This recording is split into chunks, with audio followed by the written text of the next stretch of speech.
The river had not moved all day. Its surface was calm, too calm. Even where wind slipped down the valley, the water held its glassy stillness, refusing to ripple. Birds approached, drank, flew on. A heron stood in the shallows for nearly an hour, but the river did not respond. By nightfall, the moon had risen high, thin, distant, cold. And then, something changed. The first to arrive was the deer, alone. Young, but not a fawn. Her body moved with caution, not because of fear, but because of knowing. The kind of knowing that only prey creatures possess, the kind that listens to silence as if it were speech. She stepped slowly through the underbrush, her hooves making no sound on the damp soil. Trees gave way to the riverbank. The air grew cooler there, tinged with the faint scent of moss and slow water. The deer stood at the edge. Her ears twitched, listening to nothing. Not a frog croaked, not a leaf shifted. Even the wind had forgotten to breathe. Only the moon remained, casting light like silver dust, unbroken across the black water. And then the deer stepped into the river. Not a splash, not a ripple, only a pause. And then light scattered. Where her leg touched the surface, the moonlight fractured. It bent around her limb, shimmered off her coat in broken shards, rippling outward like threads unwoven. The water accepted her like glass meeting flesh. The deer walked farther in. Her back reflected stars. Her breath, slow and visible, rose like a question. Her eyes did not blink. She was not drinking. She was not crossing. She was simply there. And the river finally moved. Not a current, but a pulse. A low shimmer beneath the surface. Not visible, but felt. As if something deep beneath the riverbed had finally awakened, sensing not danger, not hunger, but meaning. The deer remained motionless in the center, and the moonlight, broken now, flickered in 1,000 scattered lines across her flanks.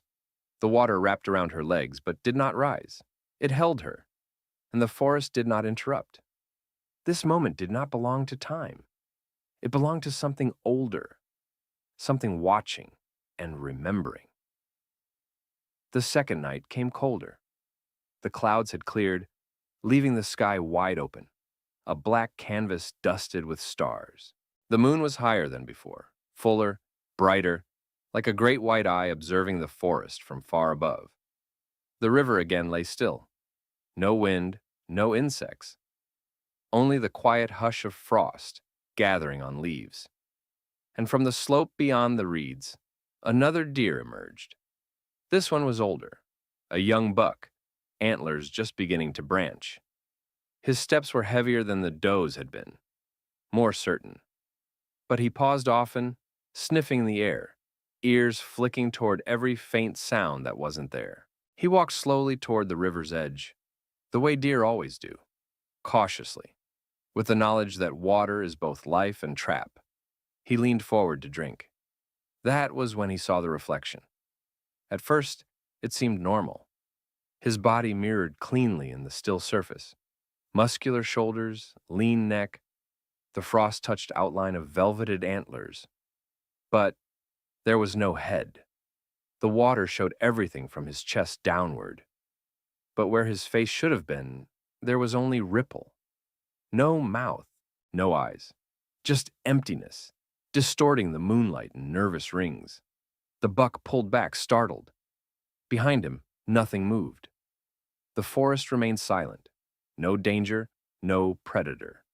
He stepped forward again, slowly, cautiously, peering back into the water. His hooves disturbed the edge, but the moonlight reassembled quickly. Still, the same reflection.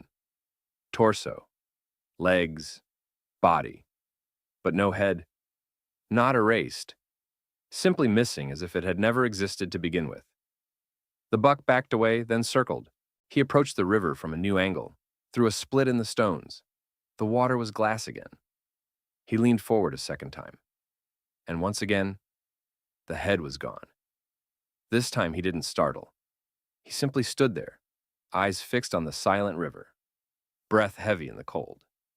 He watched the reflection for minutes. The missing head did not return. The moonlight shimmered around the absence, turning the gap into something bright and unnatural. a mirror that refused to show identity. Then, from the trees behind him, came the faintest sound, a footstep, but not his. He turned sharply. No one there, just trees, snow, windless, dark. But when he turned back to the river, the reflection was complete. His head had returned. Antlers, eyes, breath. But the image was smiling, and he was not. Morning broke, pale and distant. Sunlight filtered through a gray veil of sky, casting long shadows across the river's edge. The snow from the higher ridge had begun to melt, forming quiet rivulets that trickled toward the main current. Or would have, had the river moved. But it didn't. Even in daylight, the water remained motionless. Not frozen, simply still, as if it had forgotten how to flow. From the slope above came a slow, deliberate sound, branches parting, snow shifting underweight. A brown bear lumbered into view. He was large, thick with winter fur, his steps heavy and unhurried. A scar marked the left side of his neck, an old wound, long healed. His snout twitched toward the river. Not from hunger, not from thirst, but from curiosity.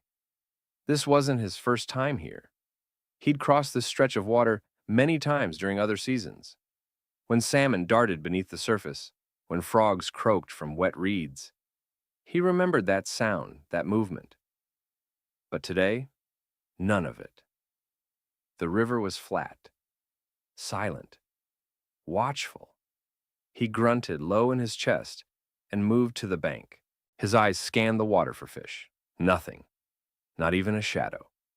Then he picked up a stone. It was small, smooth and round, taken from a shallow pile nearby. He held it in one paw, sniffed it, then tossed it into the air with a flick and hurled it into the river. But it didn't splash. There was no sound, no ripple, no rings, no impact. The stone disappeared, not sank, vanished. One moment it was in flight, the next it was gone, as if it had been swallowed before touching the surface. The bear backed away 2 steps, confused. He peered over the edge again. The water hadn't moved, not a tremble, not a shimmer. He reached for another stone, larger this time. With both paws, he lifted and threw it hard. Again, nothing. The rock dissolved in the air an inch above the river. The space it entered seemed to fold in on itself, then returned to stillness. The bear growled, low and uneasy. This was not water. Not completely. It looked like water, smelled like water, but something was wrong. He turned away, not in fear, but in frustration. He wasn't made for this kind of puzzle. His instincts pulled him back toward the trees, toward movement, toward things he could touch. As he disappeared into the forest again, the river remained behind him, still, waiting. And just before the light faded completely, a bubble rose to the surface, a single, perfect sphere. It broke the surface silently, then vanished. But no splash came, and no stone returned. Night returned with frost along the riverbank. The sky had cleared again, revealing a dome of black stitched with stars. The moon hung lower now, fuller than before, casting silver paths across the still surface of the river. And out of the tall reeds, a fox appeared. She moved like smoke, swift, silent, aware of everything. Her fur glowed faintly beneath the moonlight, and her breath came fast and warm, visible against the night air. She paused often, sniffing, listening, head turning in quick, precise angles. But she was not hunting. She was thirsty. The cold had been long. Water was rare. She knew the river well, had followed it in better seasons. She trusted it. And so she approached. The stillness did not concern her. She padded to the edge where the reeds met the frost-bitten mud and leaned over the water, her tongue already beginning to move. But something caught her eye, her reflection. It stood there in the water, perfect and clear, the shape of her body outlined in silver and dark, fur, ears, tail, eyes. But it did not mirror her. She had leaned forward. The reflection had not. It remained upright, staring back. Still. Calm. Her tongue froze in the air above the surface. She blinked. The reflection did not. For a moment, nothing moved. Fox and image held in unnatural tension. Then, the reflection tilted its head. A slow, deliberate gesture, just enough to be undeniable. The fox recoiled, backpedaling 2 full steps. Her fur bristled along her spine. She glanced behind her, instinctively. Nothing, no predator, no threat. Only the river. She crept forward again cautiously, slower this time. Her body lowered, her belly brushing snow, eyes fixed on the water. She leaned over once more. Not to drink, but to watch. The reflection waited. And again, it did not move. Not until she did. Not unless she looked away. It wasn't delayed, it wasn't broken. It was independent. She growled softly, a low warning sound. It didn't echo. The trees didn't respond. The water didn't flinch.